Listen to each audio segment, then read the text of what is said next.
Large files need special handling to avoid memory problems. Streams provide the answer by reading or writing data sequentially instead of loading entire files into memory, saving memory, and boosting performance.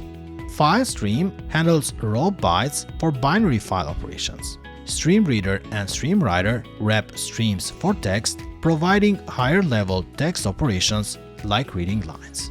Read data with readLine for text, read for bytes, and write data with WriteLine for text and write for bytes.